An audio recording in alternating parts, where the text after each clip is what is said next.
Shalom saudara yang terkasih di dalam nama Tuhan Yesus. Apa kabarnya hari ini? Saya berharap saudara sekalian dalam keadaan luar biasa dimanapun saudara berada. Kembali bersama dengan saya Ayu Lestari Malau dari channel Khotbah Pendeta. Dan pada hari ini kita akan mendengarkan sebuah kesaksian yang luar biasa.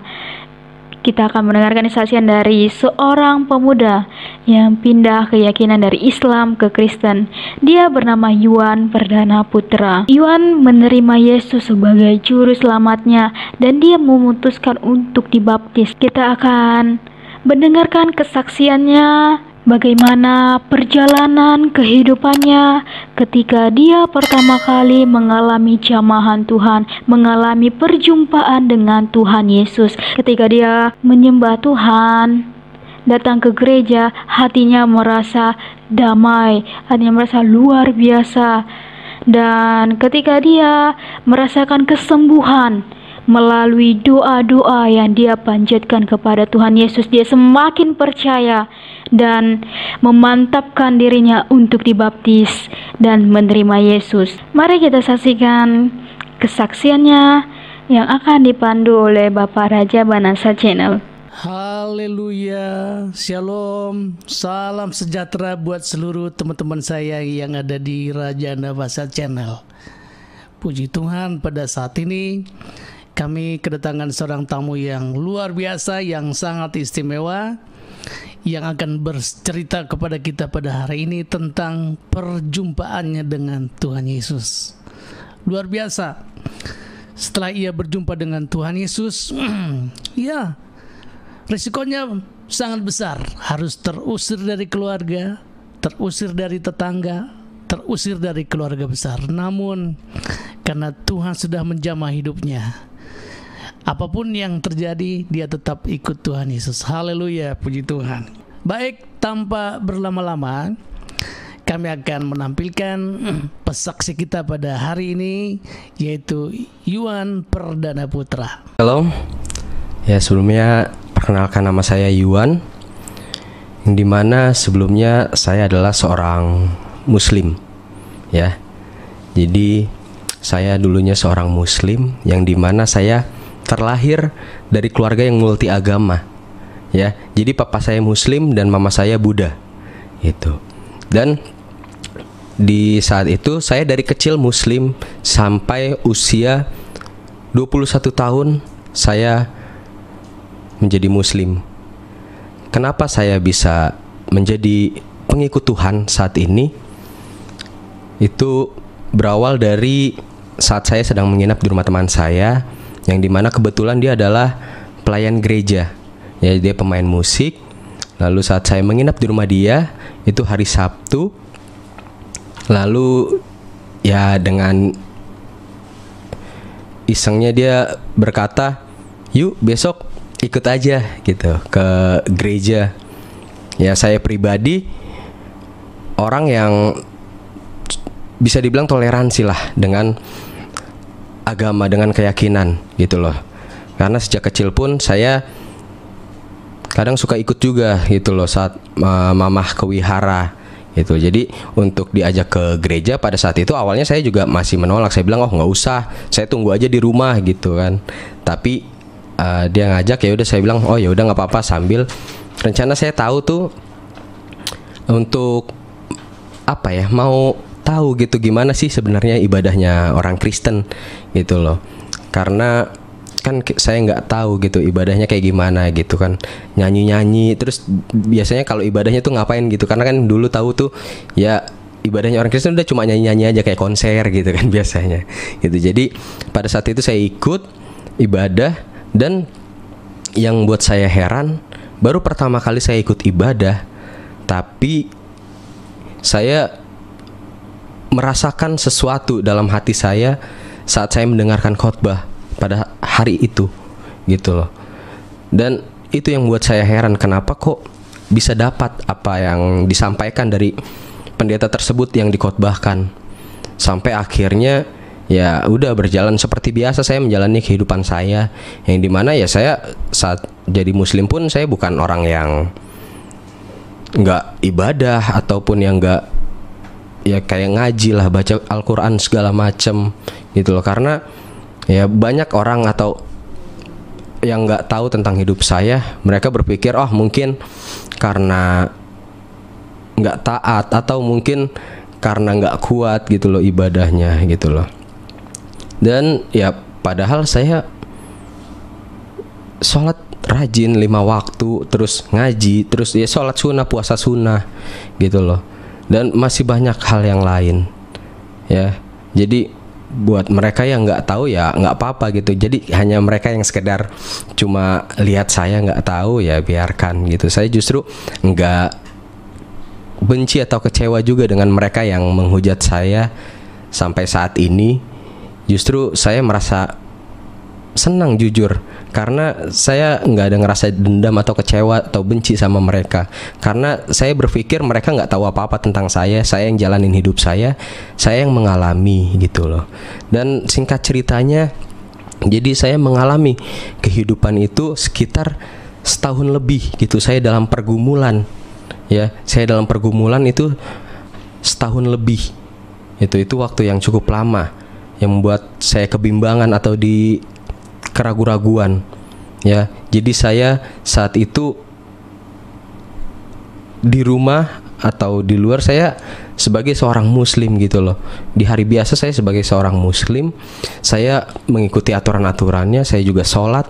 Tapi pada saat hari Minggu saya ibadah ke gereja. Jadi saya sempat mengalami pergumulan di mana saya sholat iya, tapi ke gereja juga iya. Dan sempat di satu titik saya merasakan kalau hari Minggu nggak ibadah, hari Minggu nggak ke gereja, kok rasanya kayak ada yang kurang gitu. Saya merasa hal seperti itu ya, sampai ya saya beribadah saat ini, puji Tuhan, dari awal sampai sekarang saya masih ada di satu gereja di daerah Kelapa Gading ya, yang dimana rumah saya itu ya ada di luar planet ya, jauh dari Jakarta. Tapi yaitu saat saya merasakan hari Minggu kok kalau nggak gereja, kalau nggak ibadah ada yang kurang ya, saya bela-belain gitu loh untuk datang jauh-jauh untuk ikut beribadah ya. Sampai akhirnya saya pernah merasakan saat sedang praise and worship ya, saat sedang pujian penyembahan, tiba-tiba air mata saya keluar, air mata saya netes. Saya nggak tahu itu kenapa, tapi saat saya tahan air mata itu justru makin netes, makin kejar lagi nangis saya. Saya terheran-heran kok bisa ya, cuma dari kita nyanyi, dari lagu, dari pujian penyembahan saya ngeluarin air mata. Di situ saya benar-benar merasa tersentuh pada saat itu. Dan ya saya baru sadar bahwa sekarang emang pujian penyembahan itu luar biasa untuk kita semua ya. Jadi pada saat itu saya merasa terheran-heran, dan saya masih mengalami kehidupan saya masih seperti biasa gitu. Dan sampai satu titik ya, di saat itu orang tua saya, khususnya mama saya, bertanya kepada saya ya, bahwa Yuan, mama lihat kamu kayaknya udah jarang sholat. Terus mama saya bilang, mama gak apa-apa, kamu mau pindah keyakinan, kamu mau pilih keyakinan apa, mama gak apa-apa. Yang penting saat kamu pilih keyakinan itu, saat kamu pindah, kamu fokus dan kamu taat sama keyakinan itu gitu. Dan di saat itu saya belum bilang kalau saya sudah sering ke gereja ya. Dan ada di satu momen bahwa saya mendapat mimpi ya, dimana mimpi itu jiwa saya itu seperti di antara Muslim dan Kristen. Dan setelah saya mendapat mimpi itu, saya diberi sakit pada saat itu. Saya sakit kurang lebih sekitar 2 mingguan saya sakit ya. Saya benar-benar di rumah aja, saya dirawat.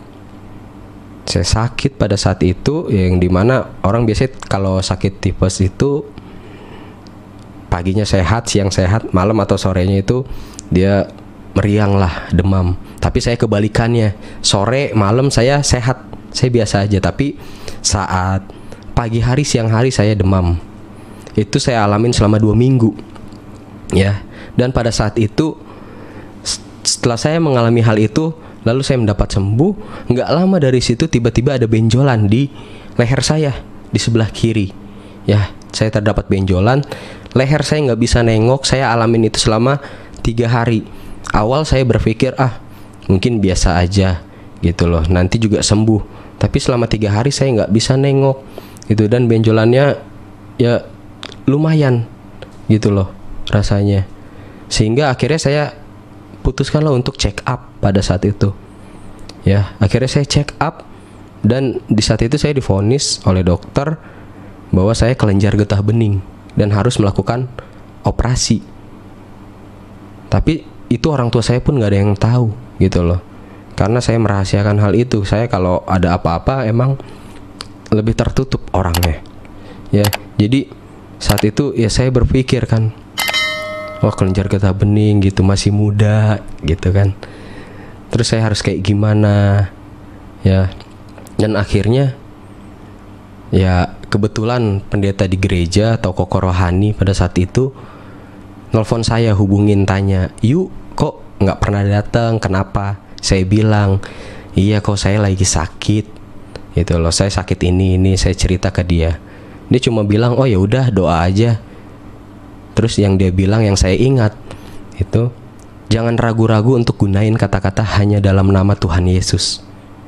Yang dimana ya saya udah cukup lama ke gereja, tapi saya belum pernah berdoa secara Kristen ya. Dan akhirnya saat telepon ditutup, nggak lama saya berdoa. Dan pada malam hari itu pertama kali saya berdoa menurut ajaran Kristen gitu, doa secara Kristen. Yang dimana doa saya, dalam doa saya nggak minta kesembuhan, saya nggak minta sakit penyakit saya diangkat, saya nggak minta yang lain. Justru saya kayak menantang Tuhan, meminta pembuktian Tuhan kepada saya. Saya berdoa, "Tuhan, kalau Engkau benar ada, dan Engkau benar Tuhan, dan Engkau benar hidup, tunjukin sesuatu. Buat keraguan-raguan aku hilang. Aku mau mulai percaya nih sama Engkau, aku mau percaya sama Engkau. Coba buat keraguan-raguanku hilang. Kalau Engkau benar Tuhan dan Engkau benar hidup, tunjukin sesuatu." Dalam doa saya cuma berdoa kayak gitu doang. Saya nggak minta sakit penyakit saya diangkat, saya nggak minta saya disembuhkan. Dan ya saya berdoa dan saya tutup hanya dalam nama Tuhan Yesus. Aku sudah berdoa dan ucap syukur, haleluya, amin. Yang dimana saya kalau tidur, sebelumnya kalau orang sakit tidur ya gelisah ya, rasanya gelisah. Udah gitu nggak nyenyak lah tidurnya. Tapi anehnya pada malam hari itu saya tidur benar-benar nyenyak, benar-benar pulas tidurnya. Dan saat bangun pagi harinya, itu yang membuat saya speechless gitu loh. Saat saya bangun pagi hari, saya merasa badan saya tuh kayak di refresh, kayak di reset ulang. Pada saat itu saya benar-benar ngerasa seger banget, benar-benar ngerasa kayak nggak ada sakit penyakit. Dan tiba-tiba leher saya bisa nengok, dan saya pegang akhirnya. Dan di situ yang buat saya speechless gitu loh, bahwa puji Tuhan, bengkak ya atau kelenjar getah bening di leher saya hilang. Dan saya periksa, dan puji Tuhan sampai sekarang pun penyakit itu udah nggak ada lagi sama saya. Di situ yang bikin saya speechless, dan saya cuma pejamkan mata saya pada saat itu. Saya bilang, "Tuhan, oke, Engkau benar, Engkau ada, dan aku percaya sama Engkau bahwa Engkau benar Tuhan dan Engkau benar hidup." Ya, karena kejadian itu yang buat saya speechless. Saya baru berdoa tadi malam loh Tuhan, saya bilang. Tapi paginya Tuhan langsung jawab. Ya mungkin saya mengalami pergumulan dalam kebimbangan, dalam keraguan setahun lebih itu ya bukan waktu yang sebentar juga untuk saya. Gitu loh. Tapi itu, titik itu, momen itu yang membuat saya percaya sama Tuhan, bahwa Tuhan Yesus itu benar Tuhan dan Dia benar hidup dan ada. Di situ yang buat saya percaya, dan saya saat itu memutusin diri saya untuk dibaptis. Ya, tapi perjalanannya pun nggak mudah. Gitu loh. Saat saya percaya, saya udah percaya sama Tuhan. Saya mendengar suara, saya mendengar perkataan, "Kamu yakin mau ikut aku?" ikut aku tuh nggak enak.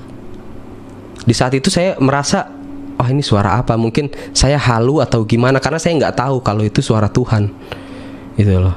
Saat ini saya baru tahu bahwa suara itu suara Tuhan, ya. Jadi saya berpikir saat itu ya mungkin saya lagi halu atau mendengar suara-suara apa, ya. Jadi saat itu Tuhan berkata sama saya saat saya sudah memutusin diri saya untuk percaya. Tuhan malah ngomong, kamu yakin mau ikut aku? Ikut aku tuh nggak enak. Kalau kita bermain secara logika, kalau ada perkataan, kamu yakin mau ikut aku tuh nggak enak, kita pasti nggak mau, ya. Karena kita sebagai manusia pasti maunya yang enak-enak, gitu loh. Ini sesuai dengan dunia ini gitu. Tapi saat itu saya sudah yakin dengan keputusan saya untuk menerima diri saya dibaptis, dan saya percaya dan menerima Yesus sebagai Tuhan dan Juru Selamat. Akhirnya saya berbicaralah kepada mama saya, karena ya kebetulan saya dekat dengan mama saya. Jadi saya berbicara kepada mama saya bilang bahwa saya mau dibaptis. Mah, Yuan mau dibaptis. Saya pikir ya kan dengan mama saya tadi sudah berkata, oh kalau mama kamu mau pilih keyakinan apa, kamu mau pindah keyakinan apapun, mama boleh-boleh aja. Tapi nggak semudah itu ternyata. Mama saya juga sempat kecewa saat bilang kayak gitu. Saya bilang saya mau dibaptis. Dia bilang, kamu jangan ikut-ikutan teman kamu, atau kamu jangan karena baru sebentar belum tahu apa-apa, tahu-tahu mau dibaptis. Saya bilang, Yuan sebenarnya udah setahun lebih gitu loh, udah sering ibadah. Dan saya ceritain apa yang saya alamin tadi tentang sakit penyakit saya dan disembuhkan. Saya mendapatkan suatu mukjizat dari Tuhan. Dan di saat itu pun mama saya juga nggak langsung setuju iya, gitu loh. Mama saya bilang, ya mama sih jujur kecewa nggak kecewa. Kecewanya kamu pindah kenapa nggak ikut mama pada saat itu. Yang dimana ya tadi saya bilang mama saya adalah seorang Buddha, ya. Jadi mama saya bilang seperti itu, sampai akhirnya mama saya waktu itu mau bikin janji lah dengan seorang bikhu atau bante untuk saya sharing sama dia, untuk saya berbicara lah. Mungkin maksud mama saya ya biar saya lebih milih-milih lagi lah pada saat itu. Tapi saat itu saya bilang sama mama saya, Mah, Yuan pindah keyakinan bukan karena seseorang, tapi karena hati Yuan. Kalau Yuan memang hatinya ada di Buddha, dari kecil Yuan udah sering ikut mama, tapi hati Yuan nggak di situ. Yuan bilang juga, Yuan pindah keyakinan bukan karena seseorang, karena kalau Yuan pindah keyakinan karena seseorang, saat Yuan kecewa dengan orang tersebut, Yuan pasti akan kecewa juga dengan keyakinannya. Ya, tapi ini benar-benar dari hati Yuan, ini kemauan Yuan untuk menjadi pengikut Tuhan Yesus. Ya, dan saat itu pun mama saya juga nggak terima begitu aja. Dan akhirnya ya saya juga memutuskan diri saya untuk segera dibaptis, karena saya merasa saya udah lama dalam kebimbangan. Saya nggak bisa harus terus-terusan hidup kayak begini. Saya harus memilih satu, gitu loh. Ya akhirnya saya mendaftarkan diri saya untuk dibaptis, di mana saat itu momennya sedang retret. Saya ingat itu tahun 2018. Ya. Jadi kita retret 3 hari 2 malam, dan di hari terakhir itu ada pembaptisan sebelum kita pulang kembali. Ya, saya daftar di situ, saya akhirnya baptis di saat itu, yang dimana saya baptis itu waktunya seminggu sebelum Lebaran. Itu yang bikin saya bingung juga pada saat itu, karena ya jujur papa saya juga waktu itu belum tahu. Ya, jadi saat di rumah pun ya saya puasa, saya sahur, saya puasa. Ya, dan itu yang bikin saya bingung. Akhirnya saya tanya sama pendeta saya tanya sama dia, kok kan minggu depan Lebaran nih, terus saya harus gimana? Saya kan udah dibaptis dan orang tua belum tahu, khususnya papa saya, gitu loh. Ya karena ya mungkin banyak juga yang bilang ya udah tinggal kasih tahu, tapi nggak semudah itu. Kita tahu lah Muslim dan Kristen kayak gimana, ya, mayoritas dan minoritas. Dan saat itu pun ya papa saya juga orangnya yang tegas, orangnya yang keras. Ya saya juga ada rasa takut untuk bilang ke papa saya takut akan kejadian-kejadian yang nggak saya bayangkan, yang nggak saya pikirkan pada saat itu. Sehingga akhirnya ya saya tanyalah sama pendeta saya, kok minggu depan lebaran nih dan saya udah dibaptis, terus saya harus kayak gimana? Akhirnya dia bilang, ya udah, kamu lakuin aja apa yang biasa kamu lakuin, tapi fokus kamu ke Tuhan. Ya, situ banyak juga yang saat saya cerita seperti ini pun ke orang-orang, banyak juga yang bertanya-tanya atau berkata-kata, kok bisa kayak gitu? Ya karena sebagai seorang Kristen, Tuhan gak lihat kita mau beribadah kayak gimana caranya. Ya Tuhan lihat hati kita saat beribadah, fokus kita ke Tuhan. Percuma kita beribadah ikutin tuntunan acara ibadahnya, tapi fokus kita keluar bukan ke Tuhan. Gitu loh. Jadi kita beribadah sama Tuhan tuh bisa kapan aja, di mana aja, nggak ada waktunya, nggak ada patokannya. Ya, yang penting fokus kita, hati kita ke Tuhan. Akhirnya, ya singkat cerita, saat Lebaran, saat Idul Fitri, saya ikutin seperti yang dikatakan pendeta saya. Saya ya tetap ikut beribadah waktu itu ke masjid, ikut sholat Id, ikut sholat Idul Fitri. Tapi saya hanya ikut gerakannya aja, ya. Tapi fokus saya ke Tuhan. Pada saat itu saya fokus ke Tuhan, gitu loh. Ya, dan kita tahu abis Idul Fitri deket dari situ Idul Adha. Wah, itu saya bingung lagi. Saya harus kayak gimana, ya. Dan akhirnya di saat itu, ya namanya anak muda ya kan, mencari akal. Akhirnya saya nginep di rumah teman saya. Gitu, saya nginep di rumah teman saya. Besokannya pas Idul Adha, saya pulang siang. Ya saya bilang sama orang tua saya, ketiduran di rumah temen gitu. Ya. Padahal saya sengaja untuk menghindari itu karena saya bingung gitu loh. Saya sebagai seorang yang baru mengikuti Tuhan, saya bingung harus bertindak seperti apa. Saya nggak tahu aturan yang harus saya perbuat, walaupun ya mungkin kita beribadah kayak gimana pun bisa, fokus kita ke Tuhan, tapi nggak mungkin saya melakukan itu terus-terusan gitu. Ya, jadi akhirnya itu yang saya lakukan. Dan akhirnya berjalan hari, berjalan bulan, papa saya akhirnya ngomong sama saya, yang dimana sebenarnya hubungan saya sama papa itu kurang dekat lah. Saya ada akar kepahitan dengan papa saya. Dan saat itu papa saya bilang sama saya pagi-pagi, Yuan, papa mau ngomong 4 mata. Di situ saya langsung berdoa, gitu loh. Karena saya tahu kalau saya ngomong sama papa saya, itu pasti kita ribut. Kita benar-benar yang ya ribut, benar-benar gondok-gondokan gitu loh. Karena saat itu saya benar-benar benci sama papa saya benar-benar punya akar kepahitan dengan papa saya. Tapi pada saat itu saya berdoa, Tuhan kiranya biar Roh Kudus yang berbicara, biar Roh Kudus yang menuntun saya untuk berkata-kata. Dan saya juga heran pada saat papa saya ngomong, ya mungkin dia berpikir, wah anak saya selama ini setiap hari Minggu kemana gitu kan. Tiap pagi keluar rumah terus, udah gitu pakaiannya rapi. Ya mungkin dia juga curiga dan ada omongan dari teman-temannya katanya. Ya karena ya sebelum-sebelumnya saya izin ke orang tua itu saya main musik, karena kebetulan saya juga main musik. Jadi saat itu saya izin keluar rumah tuh untuk main musik gitu. Ya dan nggak salah juga di gereja saya main musik. Ya jadi pada saat itu ya papa saya tanya seperti itu. Ya, kamu selama ini setiap hari Minggu kemana? Saya cuma diam.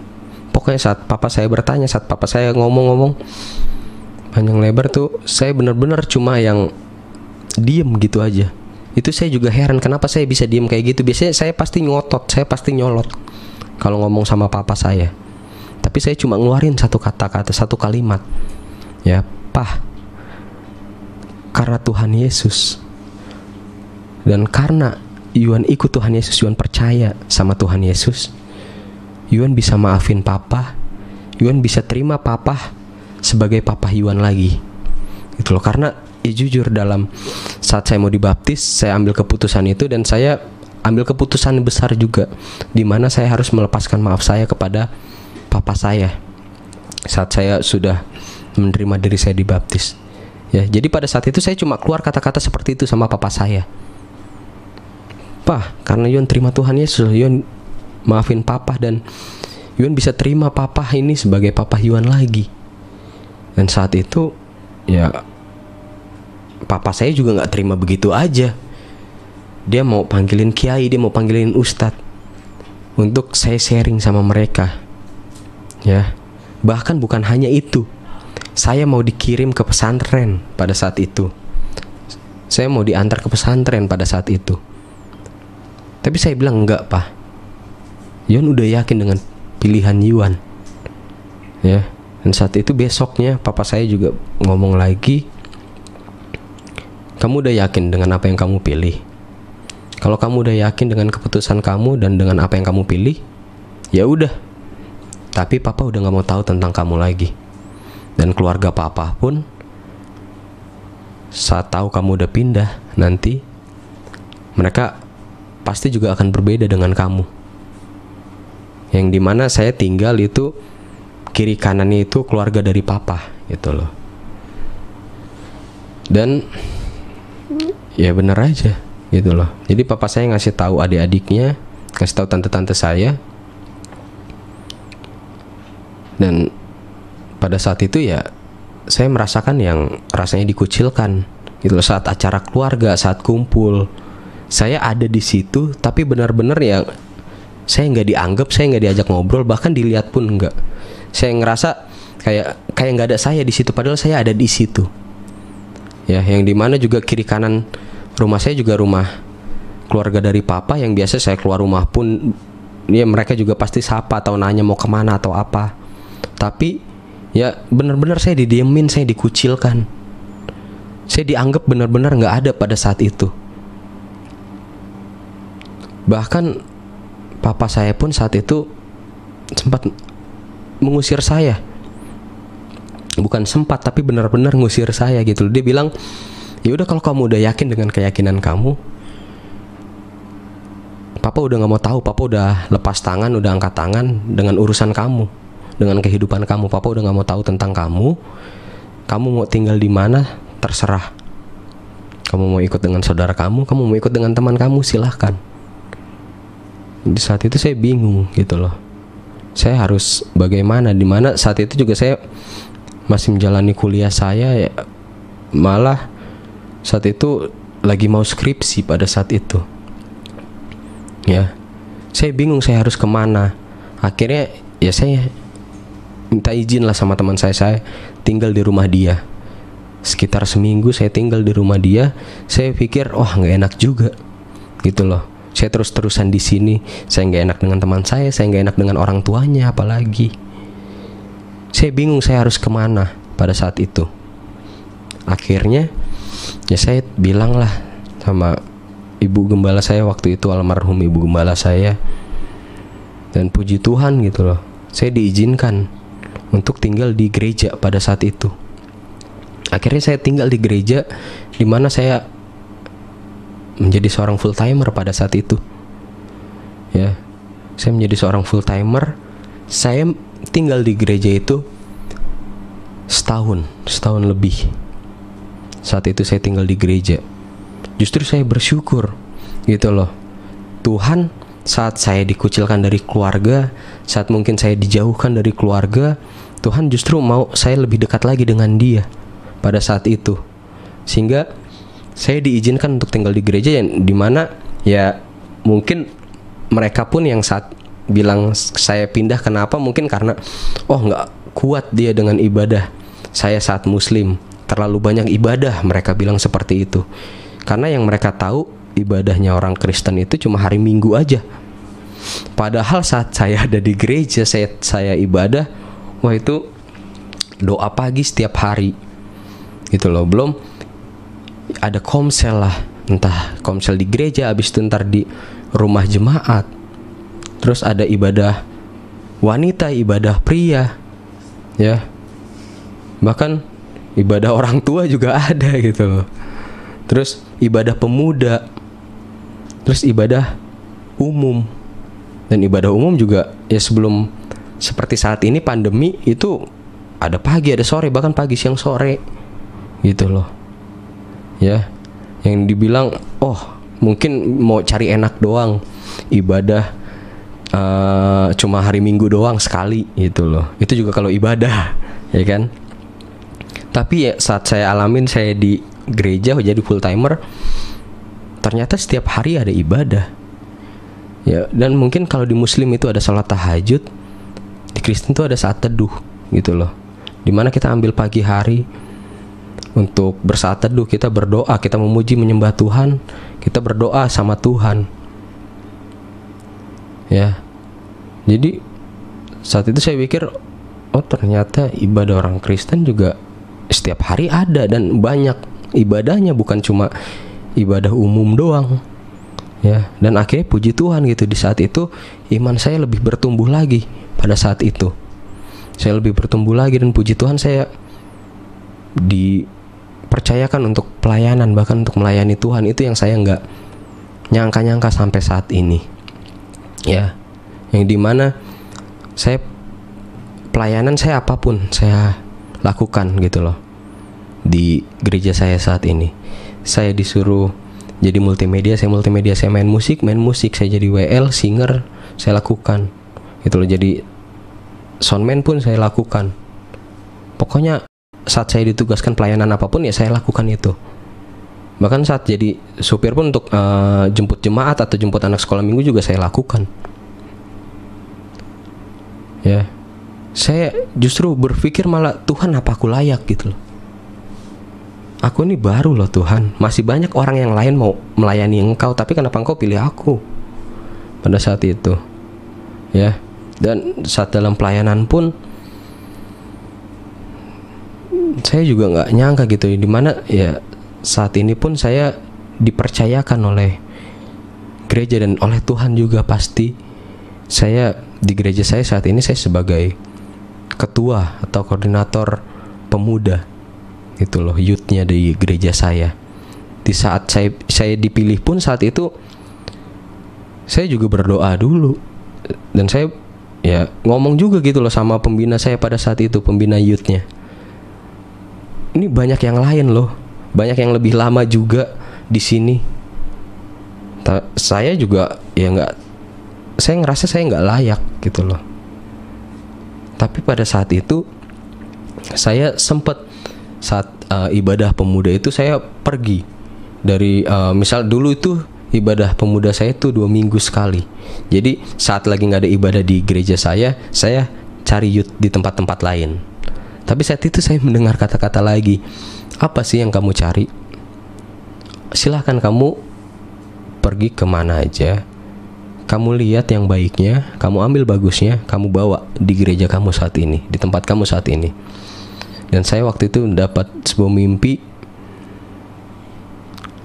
Waktu itu mimpinya itu saya berada di atas mimbar sedang berkata-kata, dan ada kata-kata, kamu yakin mau melayani aku? Saya situ masih diam aja gitu loh. Terus kata-kata itu ada lagi, kamu yakin mau melayani aku? Saya masih diam, belum jawab apa-apa.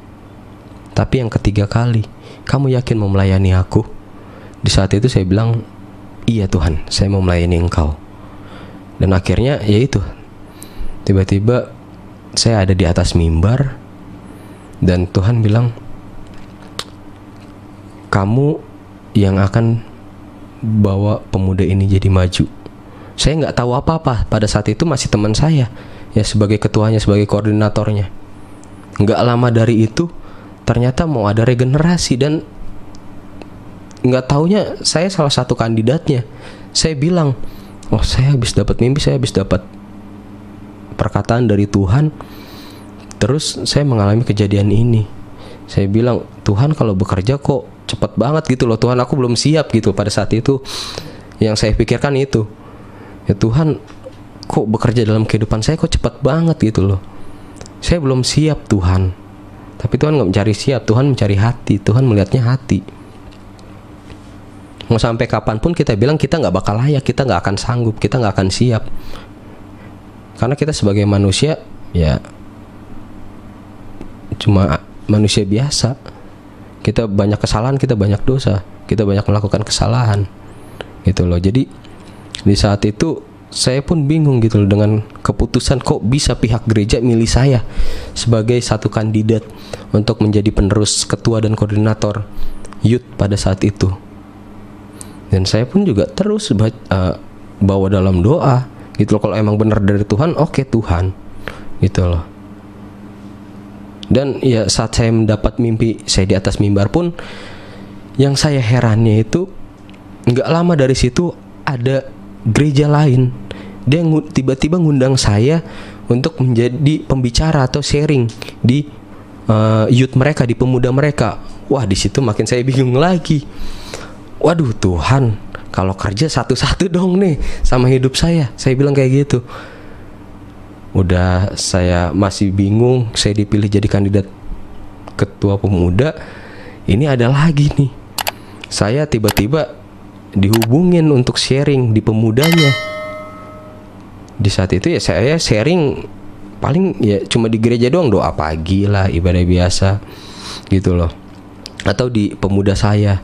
Ini di tempat lain, di gereja lain saya belum pernah Tuhan, saya takut salah gitu loh, saya takut malah jadi batu sandungan buat saya. Akhirnya ya saya bilang lah sama teman saya itu yang undang saya bilang, oh yaudah saya bawa dulu dalam doa ya. Akhirnya saya berdoa sama Tuhan, dan ternyata tanggal yang saat itu dia tentukan itu bentrok dengan kegiatan ada event acara di gereja saya.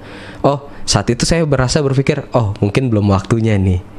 Wah, saya udah ngerasa tenang tuh saat itu. Tapi saat saya kabarin, ternyata tanggal segini nggak bisa, ada acara di gereja. Dan ternyata saya berpikir, oh mungkin nggak jadi.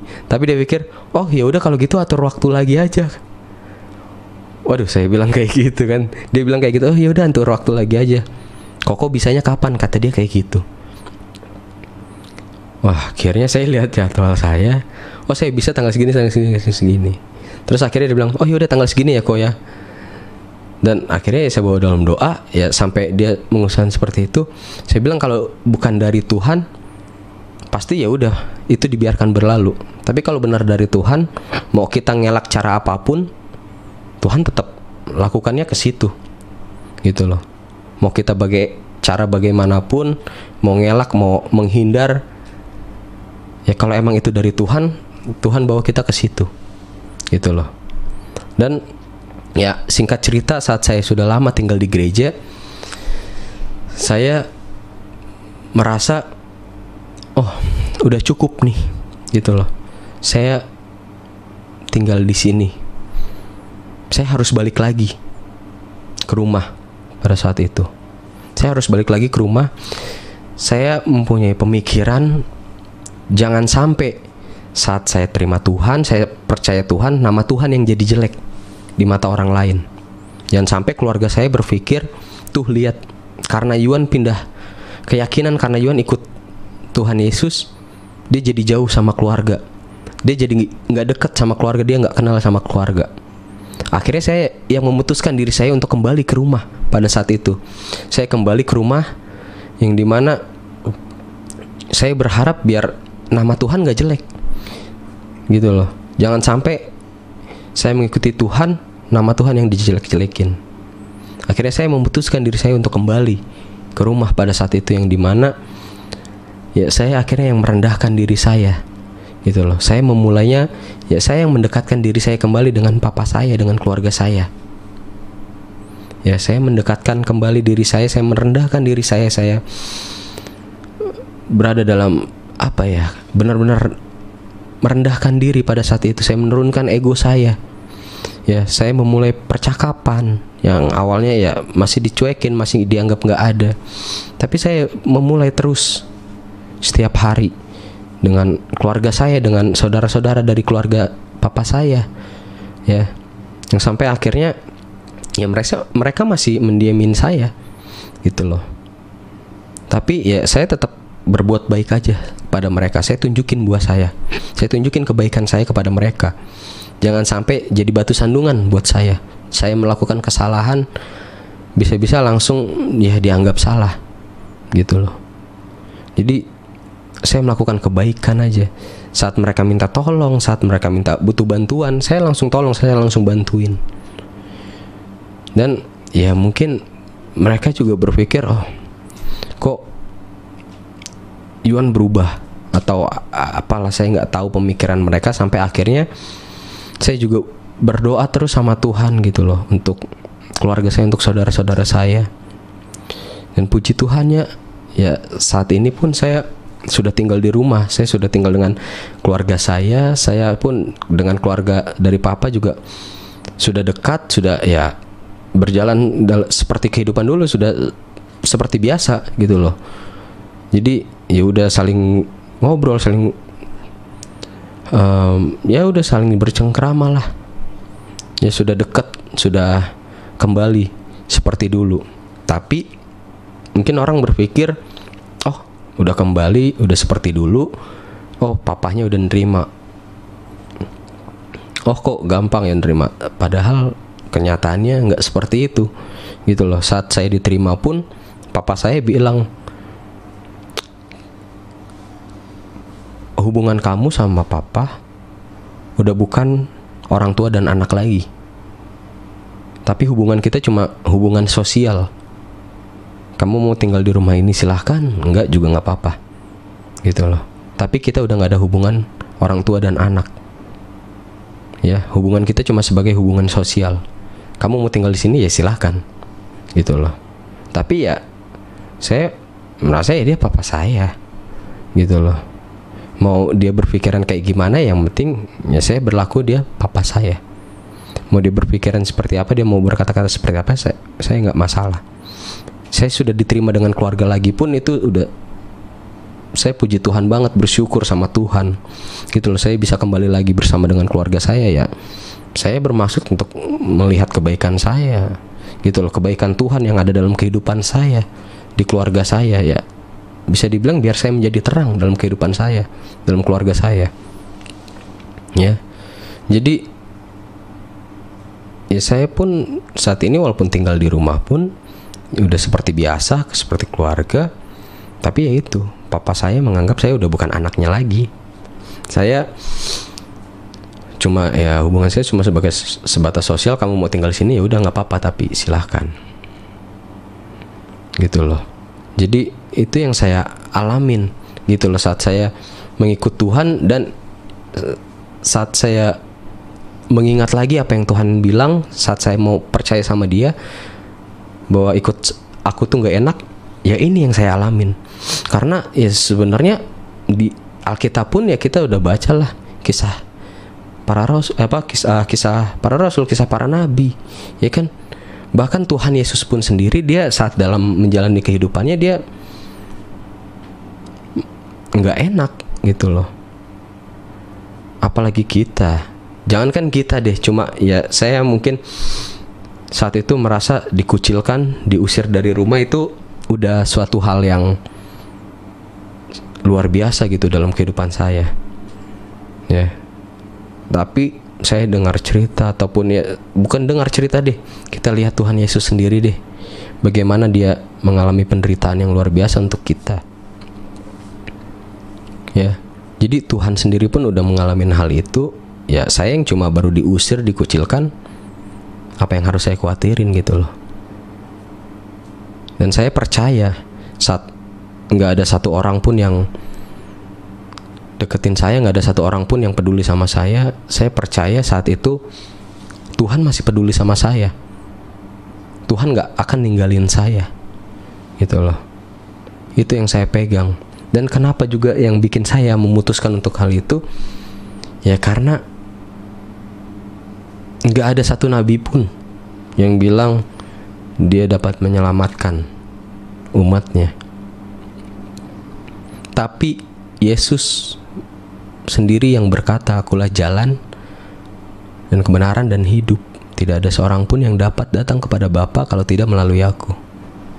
Di saat itu pun saya juga, itu yang menguatkan saya juga gitu loh. Banyak saat saya belajar baca Alkitab lagi, saya pelajari lagi, saya dalemin lagi, ada yang saya nggak ngerti ya saya tanya. Di saat itu saya baru sadar dan mengerti ya bahwa apa yang dialamin saya itu hal-hal biasa. Ya, karena sebelumnya pun murid-murid Tuhan Yesus pun udah mengalami hal yang luar biasa gitu loh. Jadi saya sekarang menjalani hidup saya, ya saya hanya fokus pada pelayanan. Saya fokus menjadi pengikut Tuhan, dan saya mau lebih dekat lagi pada Tuhan. Saya mau mengenal Tuhan lebih lagi. Saya mau mengandalkan Tuhan, berharap sama Tuhan gitu loh. Jadi mau orang di luar sana bilang seperti apa mengenai saya dihujat luar biasa pun, saya jujur, saya nggak ada dendam, saya nggak ada benci sama sekali. Justru saya bacanya sambil senyum, karena saya yaitu berpikir mereka nggak tahu apa-apa tentang saya. Karena ya this is my spiritual journey gitu loh. Jadi ini yang saya alamin, saya ngalamin, saya ngerasain. Dan ya Tuhan pun udah tunjukin sesuatu sama saya, dan kita sekarang sebagai seorang yang percaya, sebagai orang Kristen, nggak perlu ragu-ragu lagi gitu loh. Karena emang bener Tuhan kita hidup, Tuhan kita ada, Yesus Kristus gitu loh. Jadi kita nggak perlu ragu, kita nggak perlu takut. Justru ya saya pun sempat kemarin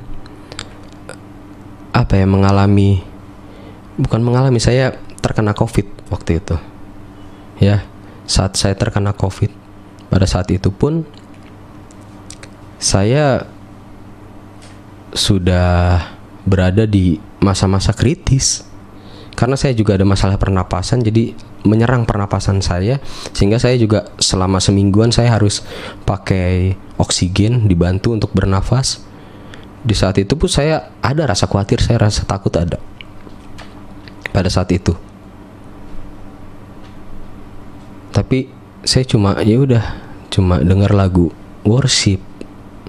Justru saya malah nangis. Teman saya bilang, kan, kakak rohani saya bilang lah, kakak saya bilang, jangan nangis Yuan, kalau lu nangis imun lu makin turun. Terus saya bilang, ya gimana, refleks nangis gitu loh, nggak bisa ditahan ya. Dan saat itu saya rasa khawatir ada, saya rasa takut ada. Tapi saya kembali lagi, saya berpikir, sekarang apa lagi yang saya takutin gitu loh. Ya, hidup saya udah bagi Kristus, dan mati pun sebuah keuntungan buat saya. Karena saya percaya saat ini, saya percaya dan yakin bahwa saya sudah diselamatkan, saya sudah pasti masuk surga. Karena itu yang Tuhan Yesus janjikan, itu yang Tuhan janjikan, dan firman-Nya Dia ya dan amin. Itu yang saya percaya. Akhirnya saya berdoa pada saat itu, saya berserah sama Tuhan. Ya udah Tuhan, kalau emang ini udah waktunya, ya udah nggak apa-apa, silahkan Tuhan. Tuhan mau panggil saya. Tapi kalau Tuhan kasih saya kesembuhan dan pemulihan, saya percaya Tuhan masih beracara dalam kehidupan saya, dan Tuhan masih ada rencana dan acara di kehidupan saya untuk memuliakan nama Tuhan lebih lagi. Dan puji Tuhan gitu loh. Emang kekuatan doa itu juga luar biasa. Karena jarak kita sama Tuhan tuh cuma sebatas doa. Ya, saat saya berdoa itu ya berangsur-angsur saya pulih. Saya dipulihkan, saya sembuh. Dan saat itu pun saya sadar bahwa oke, sesuai dengan apa yang saya doakan, berarti Tuhan masih punya rencana. Tuhan masih mau beracara dalam kehidupan saya, masih mau pakai saya sebagai alatnya. Gitu. Ya, jadi itu yang saya alamin gitu loh. Dan saya percaya Tuhan kita gak akan tinggal diam. Tuhan kita Tuhan yang luar biasa, yang mengerti apa mau kita, apa yang kita butuhkan. Tuhan yang pasti tidak akan meninggalkan kita. Dia setia sama kita, dan Dia yang menjanjikan keselamatan buat kita. Dulu saya berpikir bahwa melakukan kebaikan, beramal, sedekah, ya untuk diselamatkan gitu loh.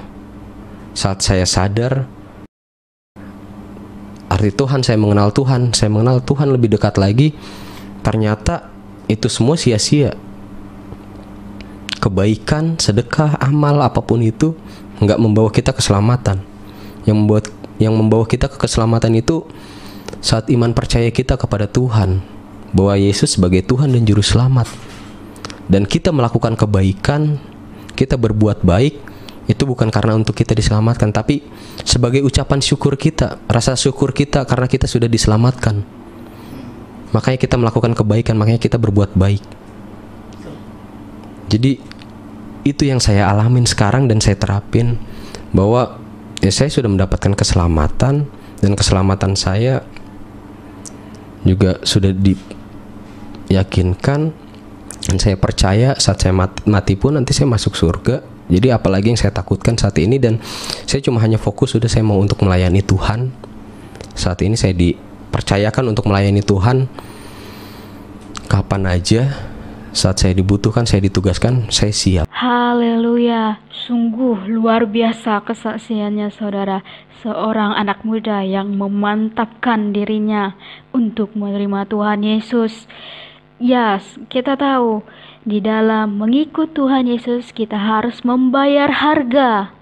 Dan Yuan adalah seorang pemuda yang penuh dengan rasa percaya diri.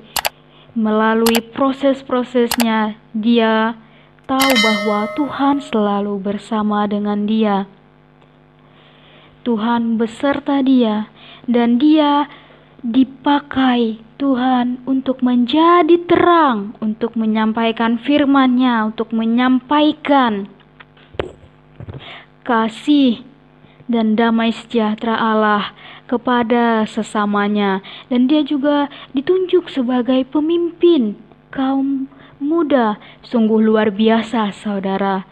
Mari kita ikuti apa yang dilakukan oleh Yuan. Meskipun kita masih muda, mari menjadi terang, mari menjadi garam bagi orang-orang yang berada di sekitar kita. Kita mengajarkan kasih, kita memberitakan Injil damai sejahtera itu, sehingga banyak jiwa-jiwa yang akan dimenangkan di dalam nama Tuhan Yesus. Melalui kesaksian yang telah kita dengarkan hari ini, kita memantapkan jiwa kita, memantapkan kehidupan kita, supaya kita lebih fokus dan tertuju pada kebenaran firman Tuhan. Kita sampaikan firman Tuhan itu, kita bagikan, kita melakukan tugas kita, sehingga firman Tuhan dapat dikumandangkan, dapat diperdengarkan, dapat disampaikan, dan banyak jiwa-jiwa yang menerima kemenangan dan keselamatan sejati yang berasal daripada Tuhan Yesus. Baik saudara, sekian kesaksian pada hari ini. Kiranya melalui kesaksian ini semakin banyak jiwa-jiwa yang datang kepada Tuhan, dan semakin banyak anak muda yang dipakai Tuhan lebih luar biasa lagi dalam menyampaikan Injil kebenarannya sampai kepada bangsa-bangsa. Karena dalam Yohanes 3 ayat 16 mengatakan, karena begitu besar kasih Allah akan dunia ini sehingga ia telah mengaruniakan anaknya yang tunggal, supaya setiap orang yang percaya kepadanya tidak binasa, melainkan beroleh hidup yang kekal. Amin saudara, di dalam Tuhan Yesus kita mendapatkan hidup yang kekal. Mari kita melaksanakan firman Tuhan itu. Mari kita terima Yesus di dalam kehidupan kita sebagai juru selamat pribadi kita, dan kita akan memperoleh hidup yang kekal. Baik, sekian kesaksian pada hari ini bersama dengan saya Ayu Lestari Malau dari Khotbah Pendeta Channel mengucapkan Tuhan Yesus memberkati. Shalom.